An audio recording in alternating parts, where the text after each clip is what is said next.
Hey everybody, welcome to the latest episode of The Rock Experience with Mike Brunn.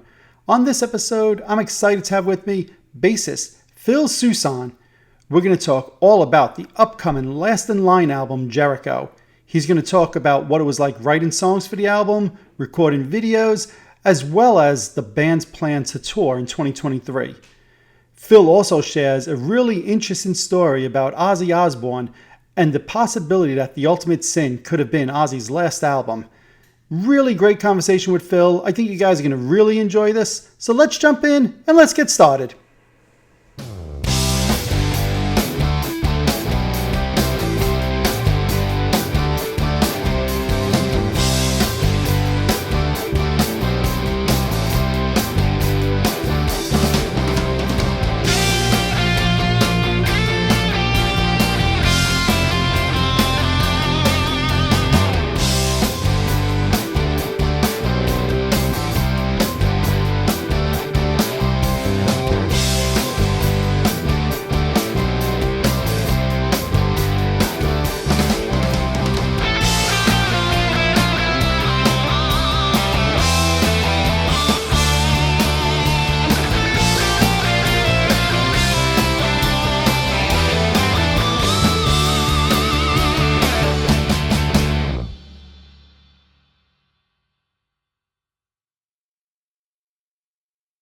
Awesome. Well, Phil, first let me welcome you to the show. Thank you Thank, for joining us today. thank you very much. I'm glad to Awesome. be here. And let's start off just talking about the new Last in Line album set to come out next month called Jericho, right? I remember reading, I guess back in 2019 or 2020, that you guys was first on to write and record for the album. It's been a long journey to get to this point. Do you feel like finally it's here, this album's going to come out? Yeah, I mean, not so much finally this album's going to come out, but finally, I mean, it's just been a weird time these last 2, 3 years. I'm sure for everybody, yourself and everyone else who's listening included, but it was just such a nebulous time. I mean, it just nothing, everything was just floating around. Yeah. Like whether it was work ideas, whether it was what are we doing? What's the meaning of life? I mean, I don't even know, but it was just crazy. I just I feel like we all got thrown into like into a, I don't know, spin dryer for about 3 hours, So, 3 years, and we came out the other end, and it's like, okay, well, here we are. and to me, and you're 100% right. And that's what makes now new music, concerts, even that much more exciting, is because we felt that feeling of not having it for 2 years almost. And now, at least for me, it was like last year, I couldn't go to enough concerts to make up for Right. it. So tell us about the album and the music. Compare it to like your previous albums with Last in Line. What's the music like? Well, I like to say that it's a progression that makes sense from one point to the next. It definitely started when we did the two album, because at that point, after uh, I came in right after Jimmy Bain had passed away, and right before the first album was released, in fact. And so we originally, I mean, the idea was just to fulfill some shows that we had. That Mm-hmm. was it. And it wasn't until we went out on the road and started doing that we realized that there was a chemistry in this band of four people who complemented each other musically and also personality wise. That we were very, famous friends. And we got on like a house on fire. And at some point, uh, and I honestly can't remember who came up with it, but the idea was, well, maybe we should get into a room and start, and write some material, see what happens. Mm-hmm. And the two album came along, and the two album was a progression from there. It wasn't going to be exactly the same as the previous album because, of course, I'm not Jimmy, and we both had different influences. But two album came out. I was really pleased with it. I thought it was a great record. And then this album has taken that and gone to another level with it as well. Maybe a level's not the right word, but continued the direction Well, to to where me, I do not know. but I love that you're saying took it to another level, and I know you backed off that. But to me, as an artist, you always want to feel like your newest album that you're releasing is some of your best work, that you've taken it to another level, you're progressing. Otherwise, to me, it's like, what's the point of continuing to put out new music? That's true. That's true, and that's a double-edged sword as well because when you are working on something, if you're, I'm a perfectionist. I'll go back and I'll redo and I'll redo things and I'll redo. I've got a solo song that I just finished, and I must have mixed the thing about 20 times. I keep going back and trying to. At a certain point in time, you have to abandon it. You have to say, you know what, that's it. That's a moment in time, and now I'm going to move on and do something else. So you do get to a point with a record where, you know, it's not unusual to keep thinking, oh, I can improve this. Oh, I can do better. You just have to stop yourself in your tracks and say, okay, well, let's put a marker here, and this will be that record, and then anything else will start to work on another record. So we're always looking forward. I'm laughing to myself because I remember interviewing Brad Gillis, and he said almost the exact same thing, word for word, that he feels like anytime he's recording, he could just keep going and going. At some point, you have to say, like, pencils down, that's it, we're done. Otherwise, it could be 20 years and you're working on the same songs again. So it's funny, as you're saying that, I'm reminiscent about him saying the exact same thing. It's probably a very common sentiment, I would imagine, in what we do. Yeah. Oh, absolutely. Now, you mentioned before the double-edged sword, and to me, in some ways, your band, at least in my opinion, might have that more than others, right? So even before you joined the band, yeah, obviously they started off honoring the great Ronnie James Dio, and it was really just covering those first three Dio albums, and it morphed into, like you just said, doing your own albums, your own studio albums. Do you ever feel pressure to live up to that Dio legacy because that's where the band started? Or is it like, hey, we're a super group, we're putting out our own music, we're doing our own thing, and the only pressure is just us internally? No, I don't feel that there's a pressure at all. And in fact, I think the original, we wrestled for a little bit with people mistaking us for a heritage band or a Dio tribute band or whatever. Yeah. But there is a band that does that, but it's not us. There are some songs which we'd have to play, otherwise we'd probably get lynched. So so we would do that. But I think for us, a lot of those Dio songs that we used to play in the early days of Last in Line were placeholders for our new material. And so as we've been writing and releasing our own material, we've started to replace some of those songs. And to the point now where we do more original material than we do any Dio material. And people have to come and have a listen to it and see, because if so many bands, like, okay, here's the hits. Now we're going to play one of our own songs, and everybody files out to the bathroom. And that doesn't happen with our shows. It's amazing. I don't know why. I have no idea why. But because of just the alignments of the planets or whatever it is, people do really appreciate and love our material, and they want to hear those songs. And when we played Download in 2019, which was a pinnacle for us. Sure. Actually, going out there on a stage in front of so many people, we did have a debate backstage and said, well, what songs should we play? Should people here to hear the Dio songs? And the idea came up to just go ahead and just play our own material. In fact, I think the only Dio song we played, I think, was an encore, but everything else was our material. And trial by fire, right? It's either going to go down like a storm or a sack of shit. And it was fantastic. People loved it.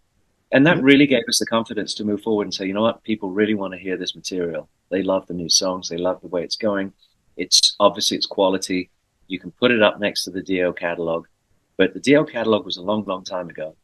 Yes. And, the only thing we have in common with that is the same DNA. So we have Vivian and Vinny, of course, and the method by which we write the records, which we've kept the same as they did with Dio.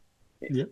In a nutshell, we don't bring in any songs that we record in our own demos. We literally get into a room with nothing in front of us but our instruments, and we create everything organically. Which is very different than what bands do in 2023. Oh, absolutely. Yeah. Absolutely. And I'd just like to say I absolutely love this. I mean, I don't know if I can go back to working that old way anymore, because well, it's just people's solo material they keep bringing in and going, here, see what you like. And it's much nicer to be able to sit in a room with everybody and just work it all out. Absolutely. So you mentioned obviously you're talking about the new music and the new album. The first single, Ghost Town, dropped a few weeks ago. The single, the video. So just talk about that song. To me, it's great. It's rock. It's got a little bit of a bluesy feel to it. It's got a great bass intro, and you and Vinny playing drums. I love the intro. Talk about writing the song and recording the video. Well, writing the song was first of all, I'd like to preface this by saying I never have any idea what song on an album is going to make it as a single. I'm Okay. completely clueless. We all are. Maybe we're too close to the what is it? Too close to the I always say trees. if you're too close to the mirror, you don't see your own reflection. Right, right. And so we don't know. So we work for hours and hours and hours on these songs, and at the end, someone with fresh ears comes and listens to it, says that's going to be the single, Hmm. and you've got to respect that because they know. Um, so when we wrote it, it was just another song that we wrote on the record. Um, it was we were playing with the I think it was I think it was the yeah, it was the bass and it was drums. A lot of the times, I mean, Vinny is a very sort of inspirational drummer, Mhm. and so I try to push him. He tries to push me as a rhythm section, but we come up with some cool, bass and rhythm parts. And then Viv comes in and just always comes up with something which you would never have expected. That's what makes him so great. And so that's how the song came together. And then, of course, once Andrew has some time to sit down there and come up with his melodies and lyrics and stuff, which are spectacular. We ended up with this song. We had to shoot a video for it. We had to do it yesterday, so we were on the road, and we had the idea of flying somebody out Hmm. to come and hang out with us, because most people you wouldn't want to hang out with us on for any length of time. But he came out and he just shot lots and lots of B-roll stuff, and he went back to Ireland because he came from from from Belfast, Yep. and he shot all this stuff at night. And he said, "I think I've got the idea for this video." And he Mhm. sent us a couple of drafts, and we made some changes. And it is what it is. Yeah. And to me, I love when bands are still doing videos these days because you've been in the industry for decades. It used to be you did a video, you'd hope MTV would play it and play it and play it. And a lot of times that would help break a band. But now you're doing it and the fans just go, they find it on YouTube. And it's really much more for the fans, I feel like, these days. It is, and it's a different. It's just a different medium. I mean, one of the things that I remember doing during the pandemic is I would sit down and listen to albums. Hmm. Do you remember that? When you sit down, you put a record on, Yeah, listen right. to it from start to finish, just Yeah, just oh, yes. the record. And that's not something people do anymore. It's in the background. Sadly. They're at the gym, they're doing this, they're driving the car, but they don't sit down and listen to an album from start to finish. And in the same way, I think you have to have some visual that goes with it in order to really absorb people and to make, so to get a dedicated listen of something, it has to have a video element to it. Yep. I've had numerous talks about this with people whose opinions I respect, friends and otherwise, and even my own solo stuff. I always enjoy creating these little videos that go with it, so that it has some presence Yep. on a medium where people can be, you can use up at least two senses at one time. You know? True. Will there be another video and single from this album? Yes, yes, Any actually. idea what song yet? Um, well, one of them is Do the Work. Okay. So yeah, I'm actually going to go film that this afternoon with Oh, Andrew. wow. We're going to Very film nice. some parts for that. So we'll do that, and then we'll have another video coming out with another single later on. So there's three singles that have been scheduled for this. When we did Excellent. the EP, which was to tide us over until this album came out. So, Yep. Yep. Now, the name Jericho for the album, does that mean or represent anything for you guys? I wondered when I saw, because I'm like, all right, Jericho is a town that's a few miles from where I live, but I don't think that's what you guys mean. that's exactly what we meant. We, Okay.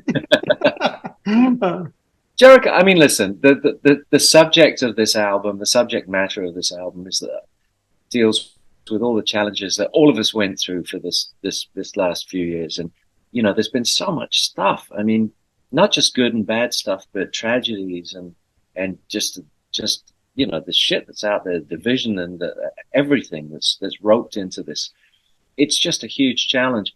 And the idea is, overcoming those challenges because there's got to be something, there's got to be a light at the end of the tunnel. And Sure. that's really what the Jericho album means. It's breaking down the walls. It's like, if you can get through this, something better is ahead. Mm. That's really it. That's the message. I always love to leave people with a positive message because so many people go through challenges. So many people call me up and say, "Hey, that song, I identified with that song that you wrote. Mm. It meant the world to me, and I really felt like somebody else understood what I was thinking, whatever it was." Yeah. And I try to leave a positive message for people because people need that. People look in music for something. They want something that makes them feel good when they're not really sure what's going on. And Absolutely. so, that's one of the things that we can bring. One of the good things that we can bring to people is just the idea. Look, we're all going through things, and you always got friends out.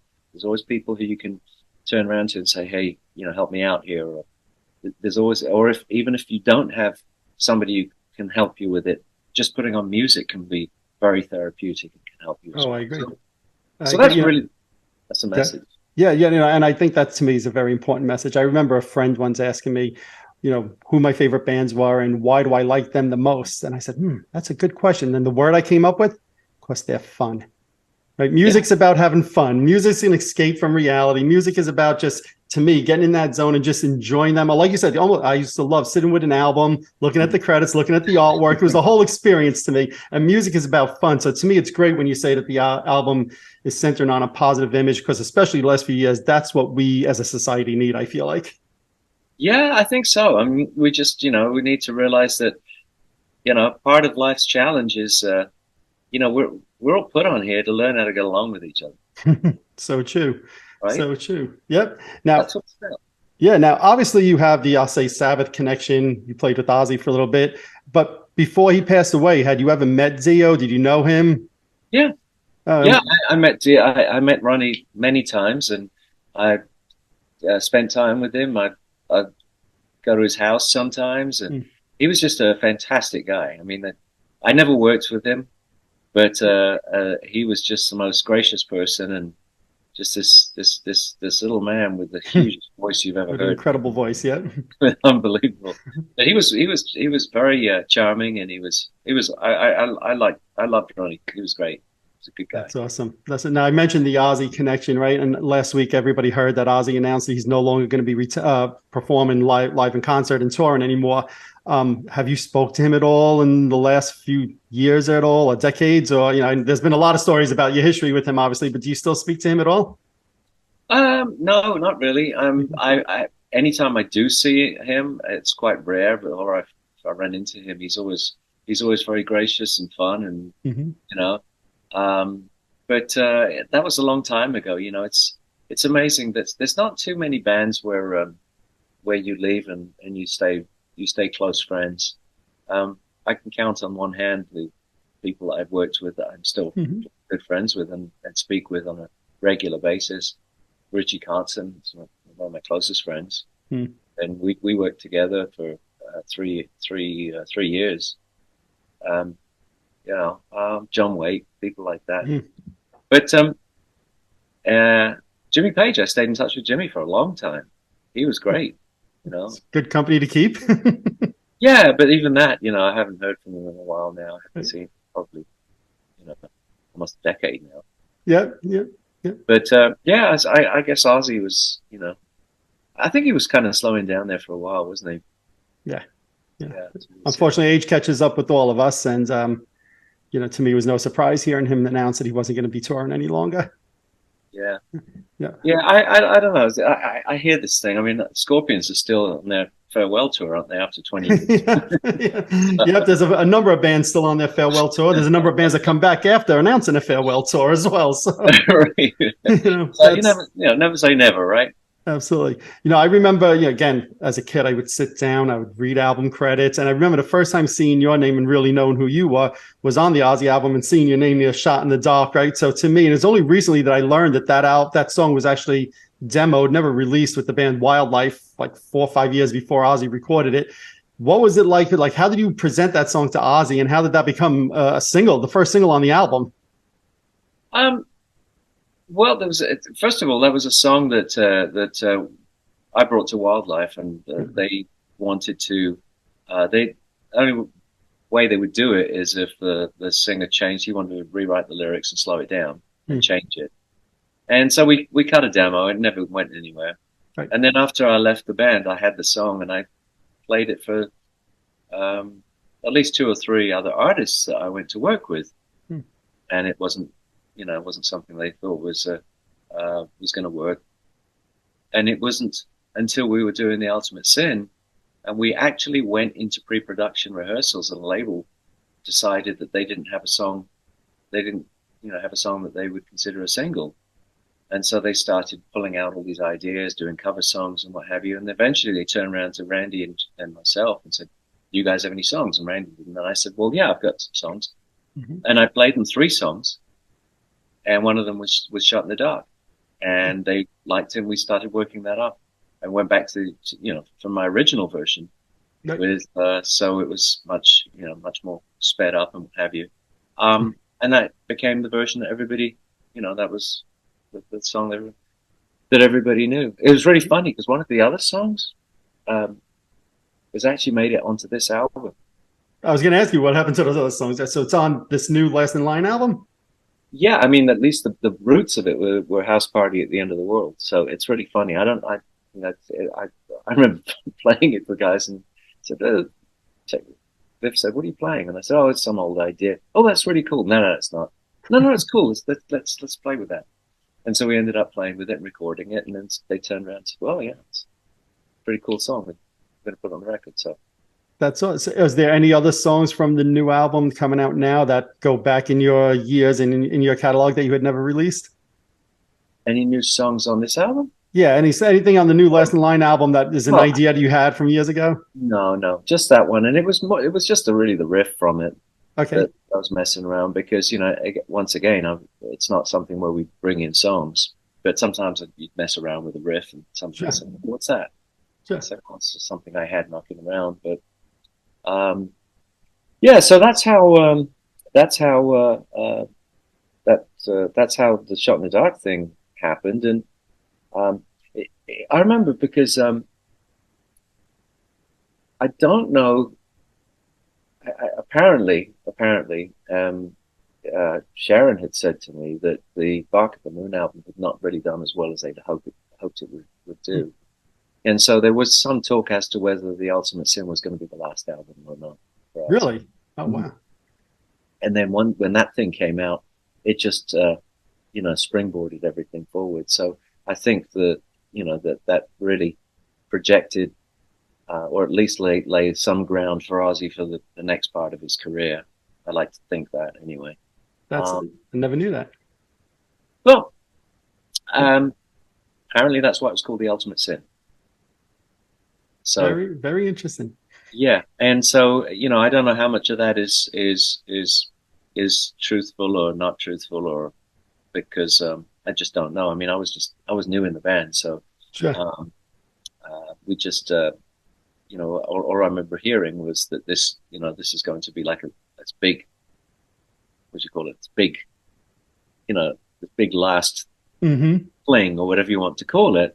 And all of a sudden, this song comes out and it changes the audience completely. And we end up, you know, going out and touring for 15 months or something. Yep.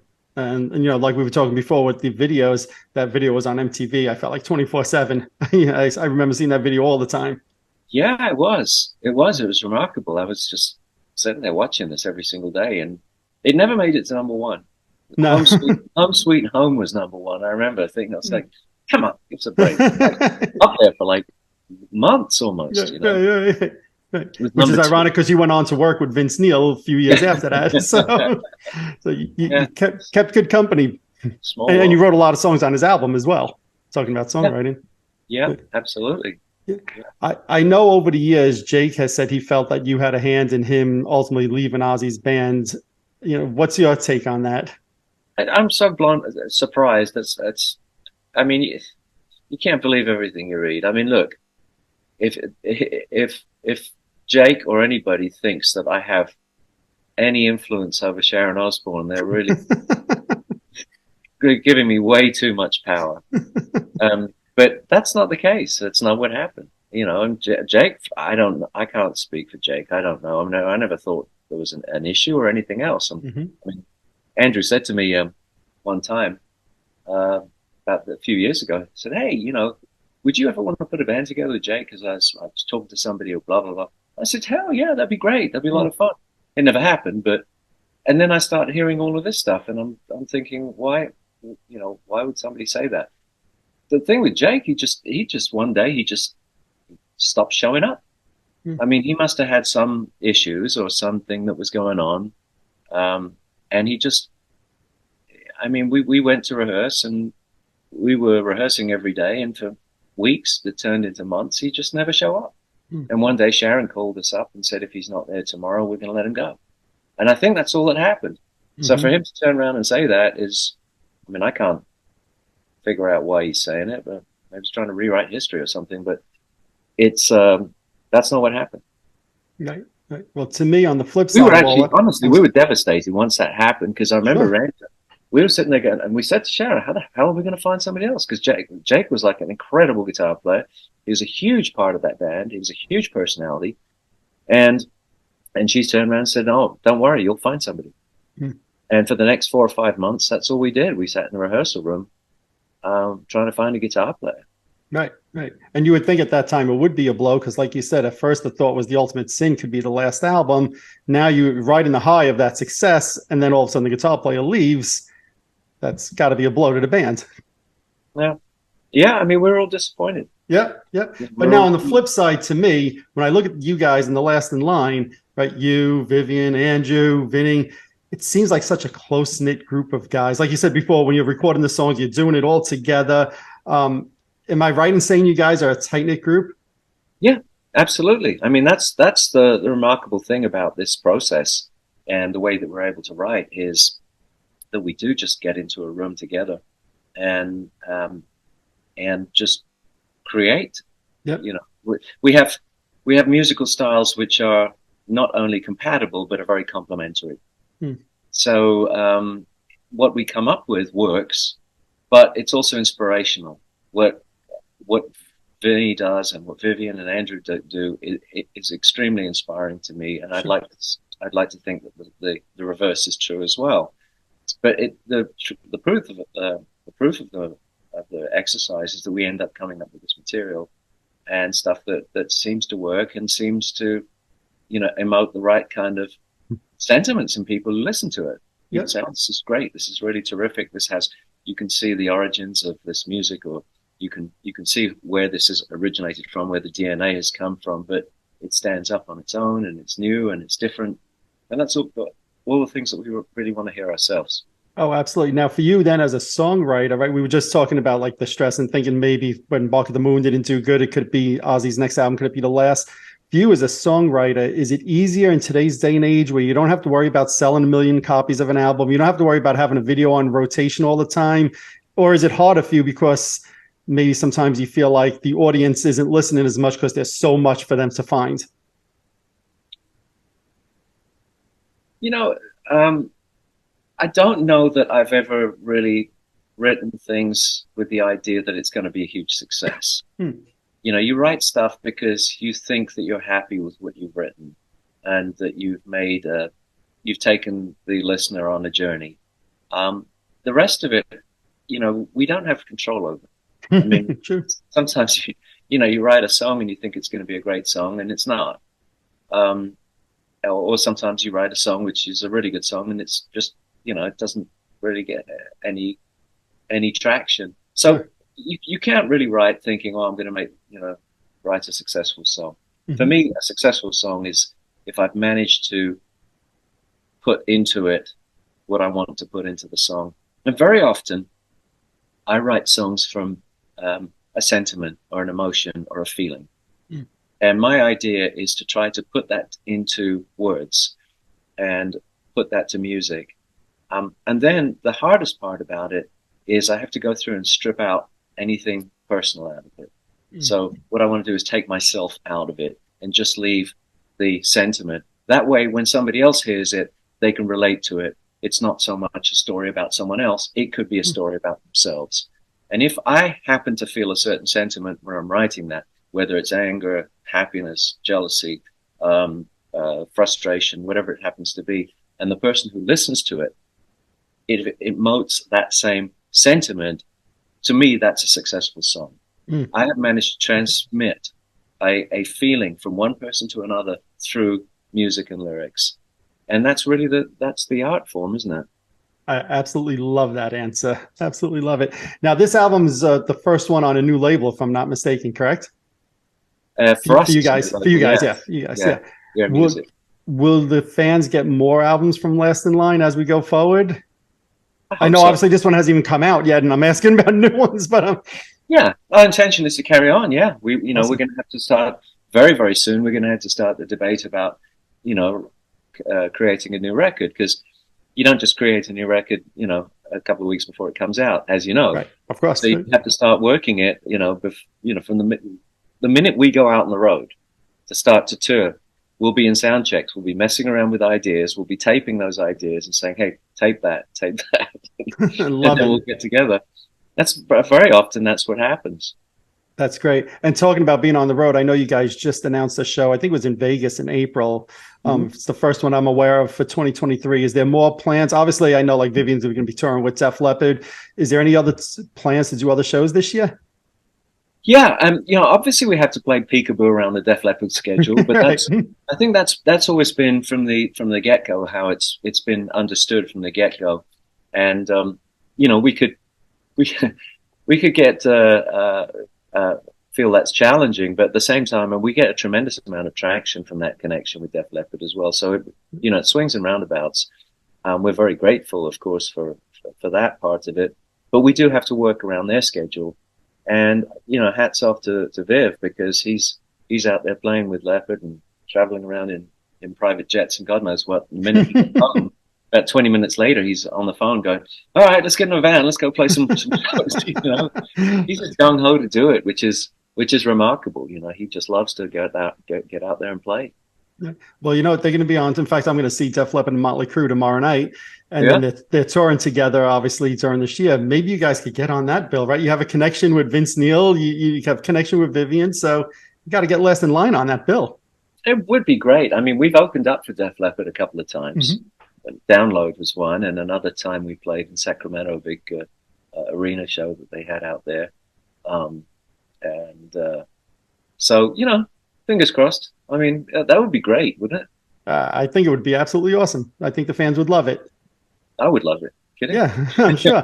One or two more things then. So obviously with the new album coming out, a lot of people today's day and age, they stream music.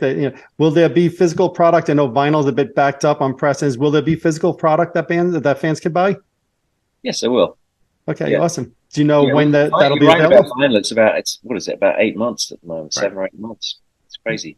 Yeah. Well, so the vinyl probably won't be available when the album first drops in March. Is that correct? I'm not sure exactly, but I did master the vinyl for it. Oh, okay. I do a lot of mastering and a lot of studio work, but I also do a lot of mastering, and I can master for vinyl. So, which is quite a lost art these days. So Absolutely. I did provide them with vinyl masters. So I know they're going to be manufacturing vinyls. Okay. Cool thing Yeah, when this album good. comes out Yeah. is they are going to cut it as a 45 RPM vinyl. Really? Yeah, so it's going to be a double album with 12 songs on it, all cut at 45 RPM for superb quality. That sounds awesome. So for you then, if you're listening to your music, or even if fans are buying it, do you rather them stream it, get the physical copy? Like I said, I used to sit down and I still like to, with an album in my hand, read those credits. Like that's the whole experience. But for you, when you listen to music, how do you listen to it?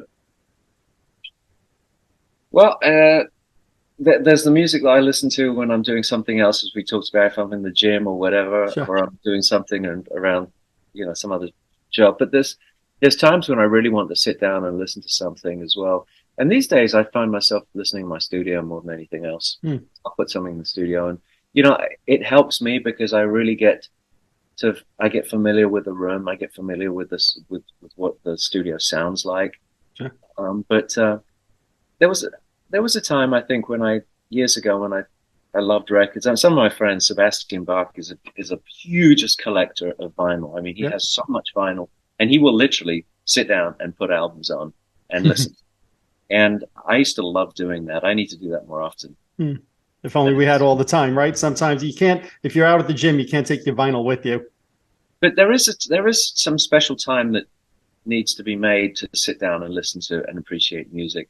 Agreed. You know, the reason I got into music is I love music to start with. I'm obviously I'm a fan, and Sure. there's a lot of stuff that I love to sit down and listen to. You know, Absolutely. Anything else about the album that's coming out next month that you want the fans to know about before we wrap up here, Phil? no, not really. I think it's really exciting. I'm so thrilled that people have been excited about the material we put out. That we've put out up until now. We put the EP out to try to tide us over Sure. the Day in the Life EP. That went down really well, and I still think that EP is timeless. And I hope people enjoy that song as much as we enjoyed making it.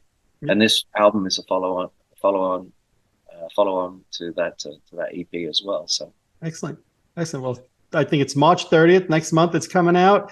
It'll right. be available on streaming services. The vinyl will be coming out. We'll look for the 45 also. I like the sounds of that. And Phil, I'll just say thank you for your time today. And hopefully we'll see you guys out on the road sometime during 2023. Absolutely. Look forward to it. Awesome. Thank you so much, Phil. Take it easy. Take care. Bye-bye. All righty. There you have it. I'd like to thank Phil for spending some time with me today, talking all about the upcoming Last in Line album, Jericho. Thanks so much, Phil. I also really appreciated hearing some of those great Ozzy stories, as well as your insights to Jakey Lee and his time with Ozzy Osbourne. It was a lot of fun. Thanks so much, Phil. If you're watching this on YouTube, hit that subscribe button below. If you're listening to one of my podcasts, subscribe over there as well. Also, head on over to Facebook and follow my page, The Rock Experience with Mike Brunn, where each and every day we talk about all the rock and roll music that you love. You could also follow me on Instagram and Twitter as well. That's it for this episode. Thanks for watching. Thanks for listening. See you all next time.